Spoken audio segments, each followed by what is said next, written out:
हमारे साथ हैं वेदांती तिवारी जी, जिला पंचायत उपाध्यक्ष, और हमारे साथ हैं शैलेंद्र सिंह जी, जिला महामंत्री। आज इनसे खास चर्चा होगी।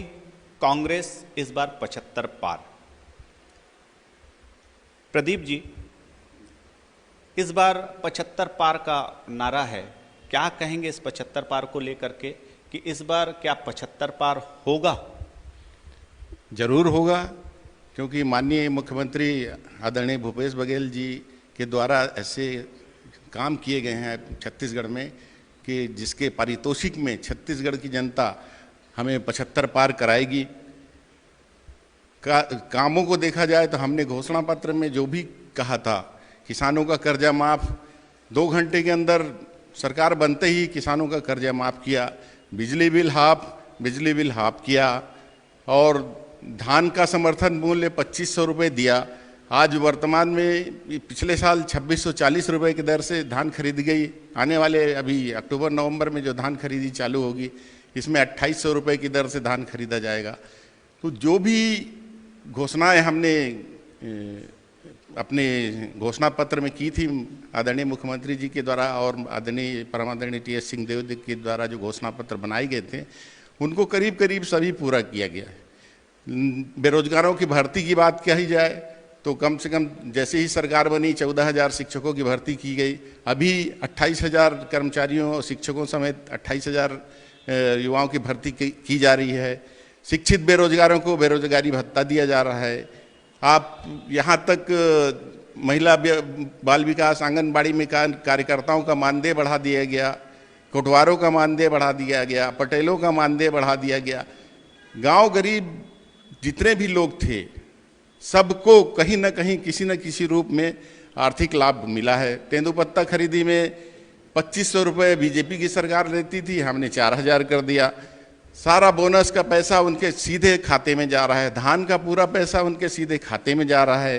तो इन सब कामों को देखते हुए और डेवलपमेंट की बात करें, शिक्षा की बात करें, तो शिक्षा के क्षेत्र में भी बहुत विकास हुआ है। स्वामी आत्मानंद के माध्यम से इंग्लिश मीडियम की सुविधाएं दूर दराज गांव तक भी निःशुल्क सभी विद्यार्थियों को दी जा रही है। 12वीं तक की शिक्षा निःशुल्क दी जा रही है।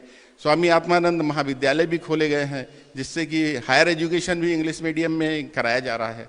तो कुल मिला के जो भी कुछ अभी छत्तीसगढ़ की सरकार ने काम किया है, हम इस सरकार को सर्वहारा सरकार कह सकते हैं और सबके हित में ये काम हो रहे हैं।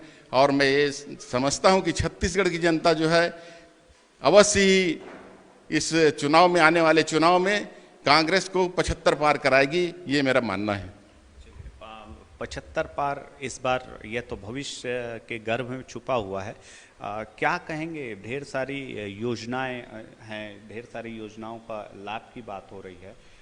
क्या वास्तव में उन जमीनी स्तर पर योजनाएं क्रियान्वित हो पाई या नहीं हो पाई? देखिए, जो हमारी छत्तीसगढ़ की सरकार है, आदरणीय भूपेश बघेल जी की सरकार, आदरणीय टी.एस. सिंहदेव जी की सरकार, चरणदास मान जी की सरकार, इसने लोगों को, छत्तीसगढ़ियों के स्वाभिमान को जगाकर यह दिखाया कि ये छत्तीसगढ़ की सरकार है।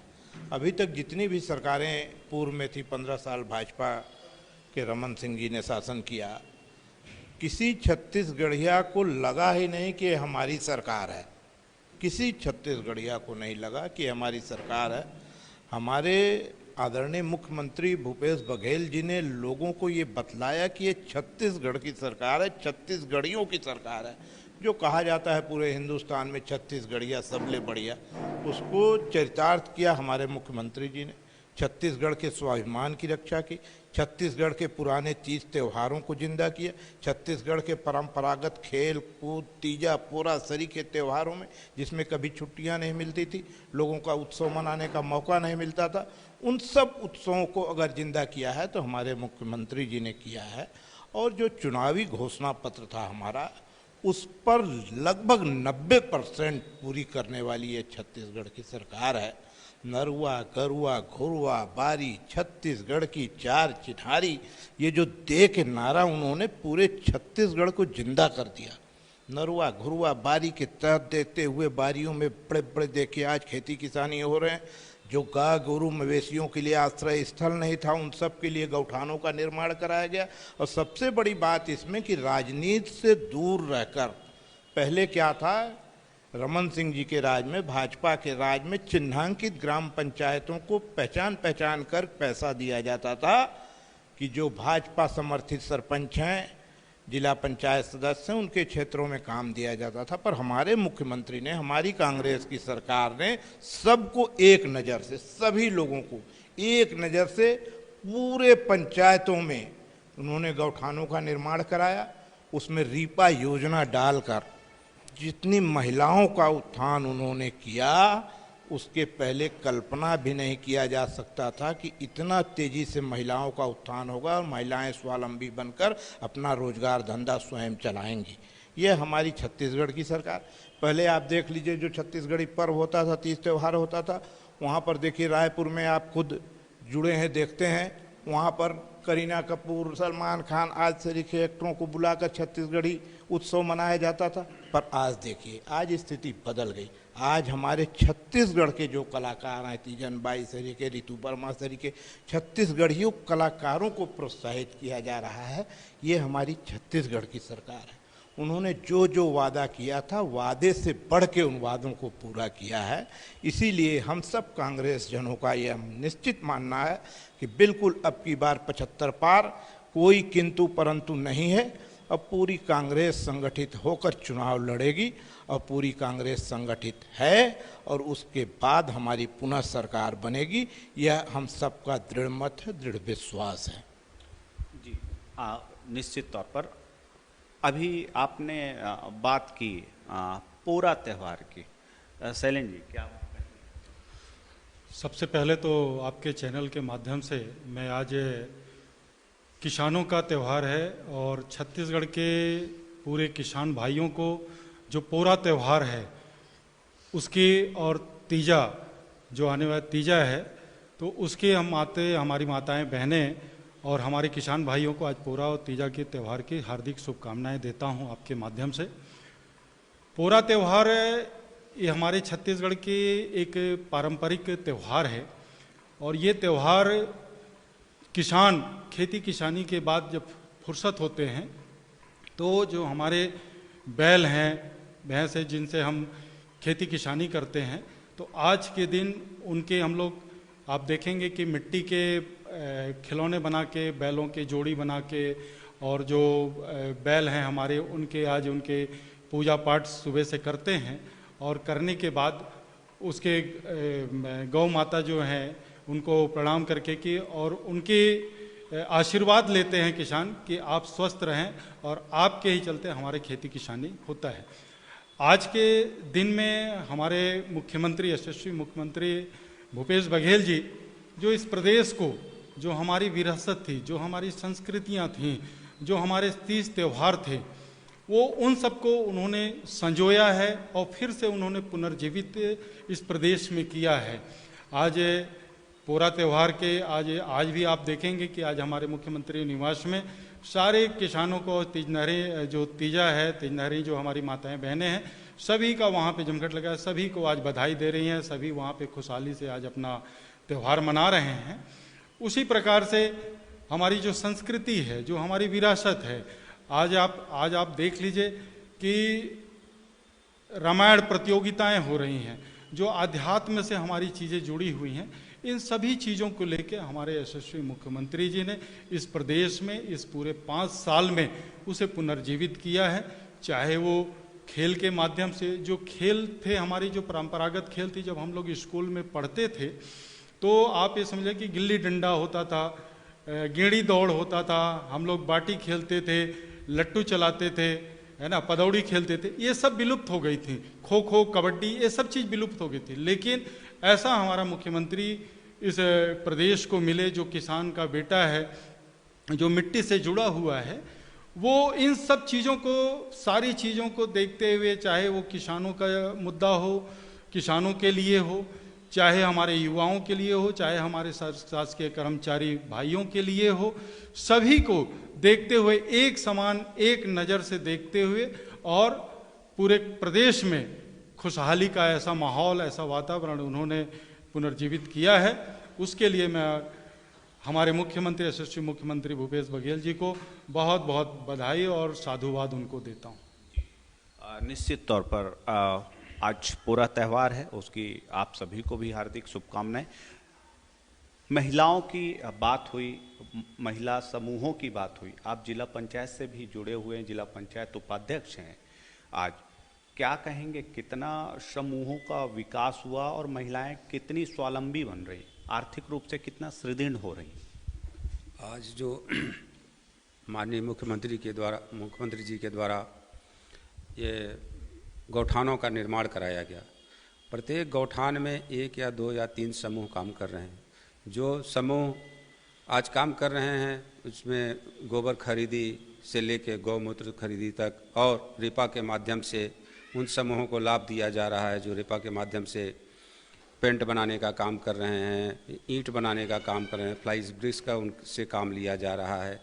और भी जो योजनाएं चलाई जा रही हैं, आज अवश्य ही हमारी जो महिलाएं हैं जो स्व सहायता समूह से जुड़ी हैं उनको लाभ मिल रहा है। आज एक एक समूह जो इनका लाभांश की राशि होती है, एक एक समूह को 2-2, 2.5-2.5, 3-3 लाख रुपया प्रति वर्ष एक एक समूह को मिल रहा है। और रिपा के माध्यम से और भी नई योजनाओं, जैसे अभी पेंट बनाने का काम भी हमारे यहाँ चालू हो गया है।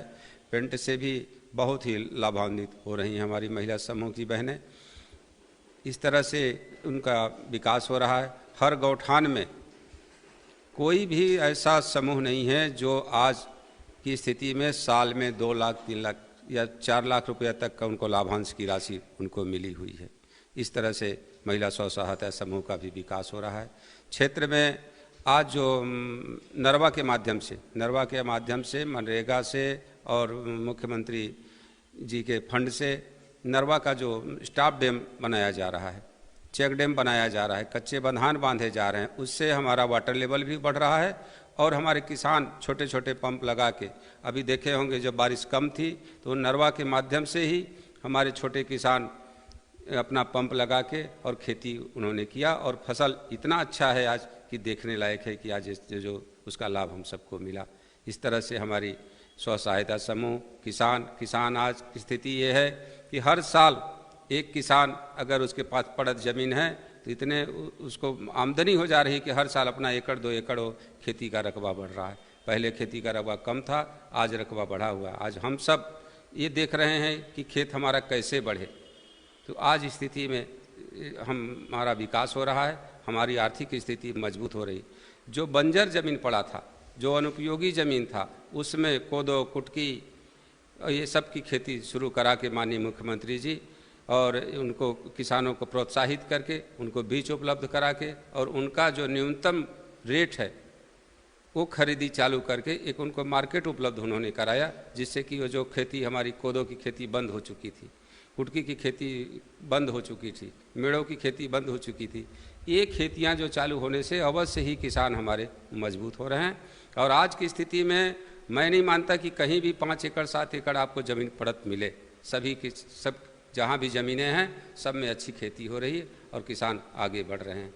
इसी तरह से जो आज हमारा युवा मितान का बहुत ही मैं साधुवाद देना चाहता हूँ मुख्यमंत्री जी को कि उनके द्वारा जो युवा मितान क्लब का गठन किया गया, एक एक पंचायत से 25-25, 20-20 लोग युवा हमारे जुड़े हुए हैं।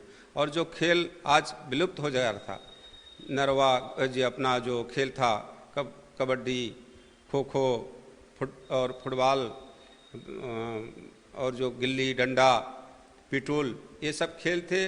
वो जब खेल उन्होंने चालू किया तो जो हमारे बुजुर्ग थे, घर में बैठे बुजुर्ग थे, महिलाएं थी, जो जिस समय का खेल था वो उनको एक उत्साह बढ़ा। मैं तो देखा यहाँ हमारे यहाँ जो जिला स्तरीय हो रहा था खेल, उसमें 60 साल 50-60 साल की महिलाएं फुगड़ी खेल रही थी और प्रथम आई। यहाँ की महिलाएं जाके छत्तीसगढ़ में भी प्रथम आई हैं। तो मैं उनको साधुवाद देता हूँ कि आपने छत्तीसगढ़िया का एक पहचान बताया। छत्तीसगढ़ में जो पुराने खेल थे उनको आपने जीवित किया। मैं आपको बहुत बहुत बधाई देता हूँ। भारत की आत्मा किसानों में बसती है। आपने किसानों की बात की, आप किसान भी हैं और खेती भी होती है बड़ी तादाद में आपके।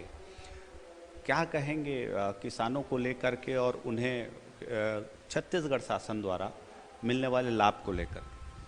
मैं विशुद्ध किसान हूं, जैसा आप सब जानते हैं, और हमारी सरकार ने, कांग्रेस की सरकार ने, भूपेश बघेल जी की सरकार ने सर्वाधिक काम किया है किसानों के लिए। इसलिए लोग कहते हैं कि यह किसानों की सरकार है।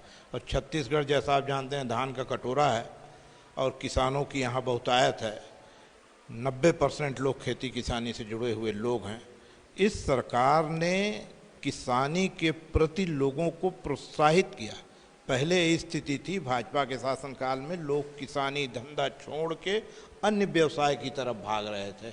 अपना किसानी खेत छोड़ के उद्योग धंधे दुकान दौरी इधर उधर जा रहे थे। परंतु जब से भूपेश बघेल जी की सरकार ने किसानों के धान का उचित मूल्य दिया, किसानों का कर्जा माफ़ किया, खाद बीज की अनिवार्य उपलब्धता सुगम कराई और लोगों को लगने लगा कि अब हमको खेती से फायदा है, लोग पुनः खेती की तरफ आकर्षित हुए। जो लोग खेती को छोड़ के दूसरे व्यवसायों में गए थे वो पुनः खेती की ओर लौटे हैं। इसलिए आज आप देखिए कि रकबा भी बढ़ा है, किसानों का दायरा भी बढ़ा है, आज किसानों का सोसाइटियों में पंजीयन भी बढ़ा है। और जो पैसे रुपए उन्हें मिल रहे हैं, तो जो 4 भाई 3 भाई लोग थे, 2 भाई 3 भाई खेती अपना दे के एक भाई को कि आप करो, इसमें हमको बचत नहीं है, दूसरे धंधे की ओर गए थे, वो सब भाई लोग वापस आकर आज अपने अपने हिस्से की ज़मीन की मांग कर रहे हैं, खेती की ओर प्रोत्साहित कर रहे हैं। इसलिए यह सरकार ने मुख्य रूप से किसानों के लिए काम किया है और किसानों को इन्होंने प्रोत्साहित किया है और इस कारण यहाँ खेती का रकबा और किसानों का दायरा भी बढ़ा है इस सरकार के कारण। 20 क्विंटल खरीदी की बात हो रही है कि 20 क्विंटल इस बार लेंगे और मूल्य भी बढ़ने का चल रहा है, क्या कहेंगे? अभी पहले जो 15 क्विंटल धान खरीदा जाता था वो कम था। वास्तव में हाइब्रिड धान की जब से उत्पादन शुरू हुआ है तो प्रति एकड़ 25 से 30 क्विंटल धान होता है, अच्छी ज़मीन है तो बिचौलियों को इसमें किसानों को परेशान करने का मौका मिलता था। लेकिन अब 20 क्विंटल की खरीदी जो माननीय मुख्यमंत्री भूपेश बघेल जी ने की है, तो अब किसी भी किसान को दूसरे का खाता खोजने या बिचौलियों को खोजने में, औने पौने में अपने धान बेचने की जरूरत नहीं है। अब वह पर्याप्त मात्रा में अपने ही रकबे पे, अपने ही खाते पे अपना पूरा का पूरा धान बेच सकेंगे और बोनस का पूरा फायदा उनको मिलेगा। और जहाँ तक रेट की बात है तो हमने 2500 में धान खरीदी शुरू की थी और प्रतिवर्ष आज पिछले वर्ष 2640 और आने वाले अभी वर्ष में 2800 रुपये में धान खरीदा जाएगा। और अगले पंचवर्षीय में माननीय मुख्यमंत्री जी ने ये कहा है कि 3600 रुपये तक धान की कीमत पहुंच जाएगी जो हम खरीदेंगे। तो ये बहुत बड़ी बात है और किसानों के हित में बहुत ही बड़ा अच्छा निर्णय है और किसानों को आर्थिक रूप से संपन्न बनाने में बहुत बड़ा योगदान है। और किसानी में खाली सिर्फ धान ही नहीं है, अन्य उपज में रहर लगाने वालों को भी प्रति एकड़ 10,000 देना है। यदि कोई व्यक्ति अपने खेत में प्लांटेशन करता है तो उसे भी कम से कम 10,000 रुपये प्रति एकड़ के हिसाब से दिया जाएगा। कोदो कुटकी में भी माननीय मुख्यमंत्री जी ने प्रति एकड़ 9,000 रुपये का रखा है। अभी वनोपज जो भारतीय जनता पार्टी की सरकार में 7 प्रकार के वनोपज खरीदे जाते थे, वर्तमान में 67 प्रकार के उत्पादन जो जंगलों से होते हैं, वनोपज जिसको कहा जाता है, वो सब अभी कांग्रेस की सरकार में खरीदे जा रहे हैं। तो किसान और गांव का आदमी बहुत ही लाभान्वित हुआ है, उनको 4 पैसे मिले हैं और उसकी आर्थिक स्थिति मजबूत हुई है। वे अपने बाल बच्चों के भरण पोषण और शिक्षा में विशेष रूप से ध्यान दे पा रहा है। जहाँ तक भूमिहीन किसान की बात की जाए तो हमारी सरकार ने भूमिहीन किसान जिनके पास भूमि नहीं है और मजदूरी करते हैं, उनको भी प्रतिवर्ष 7,000 रुपये देने की घोषणा की है और 7,000 रुपये प्रतिवर्ष चिन्हांकित करके उनको दिया जा रहा है, उनके खाते में आ रहे हैं। तो कहीं ना कहीं छत्तीसगढ़ की सरकार ने सर्वहारा वर्ग जिसको कहते हैं, समाज के अंतिम बिंदु में बैठे हुए व्यक्ति को भी लाभ पहुंचाने की कोशिश की है और ये बहुत बड़ी बात है। सरकार की दायरा भी यही होता है कि वो अपने राज्य के, अपने प्रदेश के अंतिम व्यक्ति तक शासन की योजनाओं का लाभ पहुंचा सके, वो हमारी सरकार पहुंचा रही है। स्वास्थ्य के क्षेत्र में भी देख लीजिए, हाट बाज़ारों में हाट बाज़ार क्लिनिक चल रहे हैं, स्वास्थ्य की सारी सुविधाएं लोगों को मिल रहे हैं। बैकुंठपुर की ही बात कर लिया जाए, जिला चिकित्सालय के बाद तो अभी सीटी स्कैन मशीन यहाँ आ गई है, एक सर्व सुविधा युक्त जिला चिकित्सालय भवन बन रहा है। तो ऐसा नहीं है, पूरे प्रदेश में तो जो हो रहा है, हमारे क्षेत्र में भी बहुत विकास हुआ है और पुल पुलिया वगैरह सभी कुछ बने हैं। तो मैं नहीं समझता कि हम 75 पार में कहीं खोट पाएंगे। ये विकास भाजपा को क्यों नहीं दिखता? भाजपा 15 साल में कुछ की नहीं, 15 साल में सिर्फ भ्रष्टाचार हुआ। रतन जोत, जिसको कि रमन जोत का भी नाम दिया गया, ये कहा था कि तेल निकलेगा बाड़ी में, खाड़ी से नहीं आएगा, बाड़ी से निकलेगा, और 5000 करोड़ रुपए का घोटाला हुआ। एक बूंद तेल ये पैदा नहीं कर पाए, डीजल नहीं पाए, बायोडीजल नहीं निकाल पाए। तो उनको अपना जब भ्रष्टाचार नहीं दिख रहा है तो सामने वाली, उनके पास कहने को कुछ है नहीं। उनके पास कांग्रेस की अभी पर 4.5 साल की सरकार को कुछ भी कहने को नहीं है उनके पास। उनकी 15 साल की सरकार और हमारी 4.5 साल की सरकार उन पे भारी है। उन्होंने तो 2100 कहा था, 300 बोनस देंगे, वो नहीं दिया। 1 साल का बोनस दिया, 4 साल का खा गए। दूसरे साल फिर गए, दूसरे पंचवर्षीय में बोनस देंगे, फिर खा गए। तो उन्होंने कभी तो अपनी बात पे टिके नहीं, वादा खिलाफी की। हमारी सरकार ने जो कहा सब कुछ किया। कर्मचारियों को अभी पूरा वेतन दे दिया, महंगाई भत्ता दे दिया, सेंट्रल वेतनमान दे दिया, क्या नहीं दिया उन्होंने, सब कुछ दिया। जी शैलेंद्र जी, विकास की बातें हो रही है, विपक्ष तमाम तरह के आरोप भी लगाता है। अभी आपने कांग्रेस ने रेल रोको आंदोलन भी किया, किस वजह से ये आंदोलन किया गया और उसमें क्या राहत मिलेगी आने वाले समय? देखिए, इस देश में जब से भारतीय जनता पार्टी की सरकार बनी, तब से पूरे हिंदुस्तान की जनता परेशान है और साथ में हमारे छत्तीसगढ़ प्रदेश की जनता सबसे ज़्यादा हम लोग परेशान हैं। रेल का जो है, अभी कल ही हम लोगों ने पूरे प्रदेश में रेल रोको आंदोलन किया गया, जिसके माध्यम से गूंगी बहरी सरकार केंद्र में दिल्ली में बैठी हुई, उसको जगाने का काम किया है कि आप जब भी तीज त्यौहार आता है या और भी शादी ब्याह का समय आता है, सीजन आता है, तो आप तत्काल इतनी ट्रेनें रद्द कर देते हैं कि जिससे पूरा प्रदेश का या इस देश का जो यात्री है, क्योंकि आज ये यात्रा का जो सबसे सुगम सुविधा है वो रेल है और रेल पे बहुत सी जीवन टिकी हुई हैं। लेकिन हमारे प्रधानमंत्री आदरणीय मोदी जी, वो क्या है कि एक उनका ट्रेंड चल चुका है कि वो रात में अवतरित होते हैं और वो तत्काल कि बहुत सारी, कभी ट्रेनों को रद्द कर देंगे, कभी बंद कर देंगे। पूरे कोरोना काल में जिस तरीके से आप देखे होंगे, कभी नोटबंदी, कभी वो कर देंगे रात में अवतरित होके, उसी तरीके से आज रेल का भी वही है। और हम लोगों ने पूरे कांग्रेस जन उनको जगाने का काम किया है। और सबसे बड़ी बात यह है कि जो हमारा छत्तीसगढ़ का जो बिलासपुर डिवीज़न है, ये सबसे ज़्यादा कमाऊ डिवीज़न है। आज आप देखेंगे कि सबसे ज़्यादा, यदि, क्योंकि छत्तीसगढ़ प्रदेश जो है वो मिनरल क्षेत्र है, खनिज की संपदा भरी हुई है, कोल है, बॉक्साइड है, लोहा है, आयरन है, सभी कुछ यहाँ से बहुत मात्रा में जाता है। लेकिन सवाल अब ये उठ रहा है कि जो सबसे ज़्यादा क्षेत्र जो है हमारा बिलासपुर डिवीज़न, जो सबसे ज़्यादा कमाई दे रहा है, जो सबसे ज़्यादा आज 20-22 हज़ार करोड़ रुपए प्रति वर्ष यहाँ से लाभांश मिल रहा है रेल को। लेकिन आप इतनी ज़्यादा ट्रेनें जो हैं, आप सिर्फ किस नाम से आप रद्द करते हैं? मेंटेनेंस के नाम से रद्द करते हैं। हम लोग ये नहीं समझ पाते कि आप उसी ट्रैक पे, वही रेल लाइन है, उसी रेल लाइन पे आपका कोयला आप ढुलवा रहे हैं, बॉक्साइड ढुलवा रहे हैं, जो हमारे आयरन है, छड़ हैं, ये सभी उसी ट्रैक पे चल रही हैं। आपके जो मित्र हैं, सीधा सीधा है, जो प्रधानमंत्री जी के जो मित्र हैं अदानी, उनको लाभ पहुंचाने के लिए आप किसी भी रेलवे स्टेशन पे चले जाइए, आप यात्रियों की ट्रेनों को आप बंद करते हैं, लेकिन क्या आप कोयला जो ढुलाई है, बॉक्साइट ढुलाई है, उन सब चीज़ों को क्या आप रोकते हैं? क्योंकि मेंटेनेंस के नाम से आप बोलते हैं कि हमको मेंटेनेंस करना है, रेल ट्रैक के मेंटेनेंस करना है, जिसके चलते ट्रेनें कैंसिल की जा रही हैं।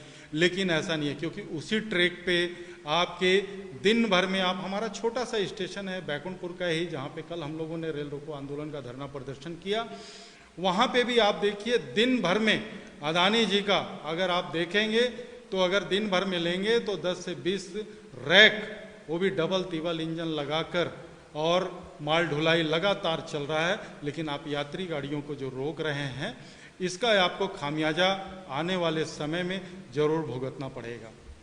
निश्चित ही भुगतना पड़ेगा। अंतिम सवाल मैं आपसे लेता हूं, क्या इस बार 75 पार का नारा सार्थक होगा?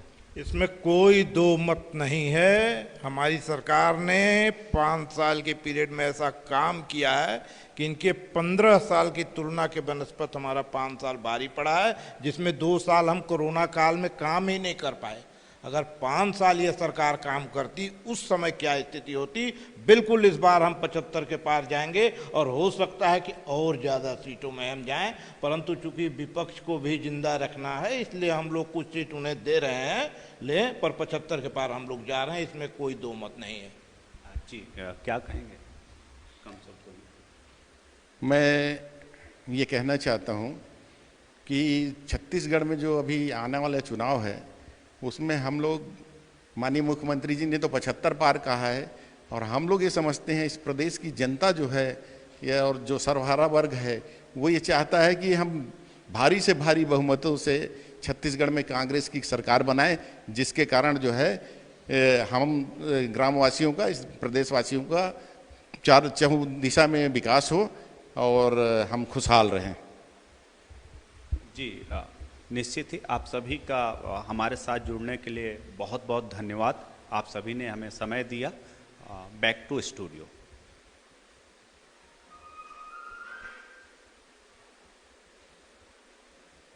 तो प्यार, ये जो स्नेह छत्तीसगढ़ के हर कोने में मुझे मिलता है, मेरे लिए ये बहुत बड़ा आशीर्वाद है, आपकी सेवा करने की शक्ति देता है। मेरे परिवारजनों, पूरे देश में आजकल उत्सव का